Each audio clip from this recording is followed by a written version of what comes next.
Kalau aircon rumah korang tiba-tiba menitik air, korang jangan panik dulu, korang jangan pening kepala. Okey, sebenarnya ada 3 punca paling biasa sebab aircon rumah korang menitik, dan benda ni memang simple gila. Korang dekat rumah pun korang boleh buat. Okey, kalau korang tahu 3 benda ni sebab aircon korang menitik, mungkin korang tak payah panggil teknisian aircon pun untuk datang rumah korang nak check sebab apa aircon rumah korang menitik. Punca pertama, okey, adalah drain pipe tersumbat. Okey, aircon ni sebenarnya hasilkan air daripada kondensasi. Okey, tapi kalau pipe ni tersumbat, air tu takkan keluar lah. Okey, dia akan naik balik dan menitis dekat indoor dalam bilik korang. Okey, biasanya bukan sebab apa pun, sebab abu, okey, lendir dan kotoran lama. Okey, bila benda ni korang tak buang, korang tak servis, okey, korang nampak saluran untuk air takungan korang tu, okey, kalau lubang ni tersumbat, memang air akan menitik dekat indoor dalam bilik korang lah. Okey, punca kedua adalah filter kotor. Okey, filter dalam bilik korang tu kotor. Okey, benda ni memang paling basic lah, tapi ramai orang tak buat. Okey, bila filter dah penuh habuk, airflow jadi lemah. Okey, bila airflow tak cukup, kuih indoor korang tu dia jadi terlalu sejuk. Lepas tu dia ais tu akan cair, dan bila dah cair dia akan menitik lah. Okey, bila menitik yang tu yang korang tengok aircon dalam bilik korang tu menitik air dekat dinding kan. Okey, sebab kedua dia adalah filter kotor saja.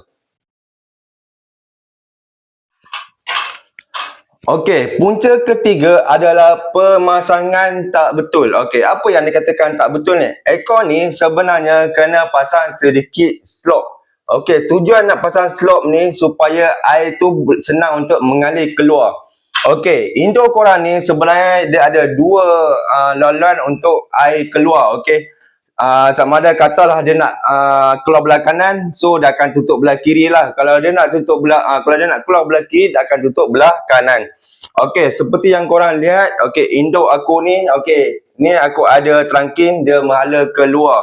So, indoor aku ni, dia kena pasang sengit sedikit ke arah belah kanan supaya air senang keluar, dan belah kiri ni dia tutup lah, dia tutup lubang yang saluran tu lah.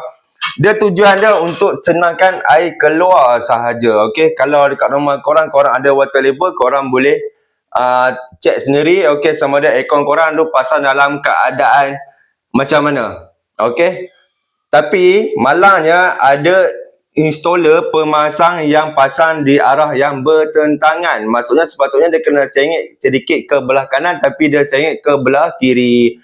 So bila dia sengit ke sebelah kiri, macam mana air korang nak keluar dekat saluran yang sepatutnya dia keluar? Okey, bila dia sengit kat tempat yang berlawanan, so dia akan keluar dekat korang punya dinding lah. Okey, korang punya indoor dia akan keluar dan menitik kat korang punya dinding, dan benda ni akan jadi semak lah, akan jadi serabut kepala owner. Sebab apa? Dinding dia dah basah. So, sekarang ni apa yang korang boleh buat? Okey, yang pertama, okey, korang check lah filter korang. Okey, korang basuh dulu.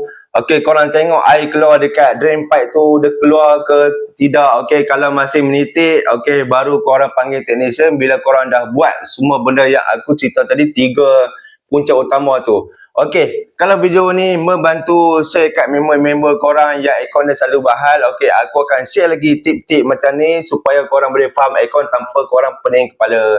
Okey, dan jangan lupa subscribe channel aku, Kuri Botak. Jumpa lagi di next video. Assalamualaikum. Bye-bye.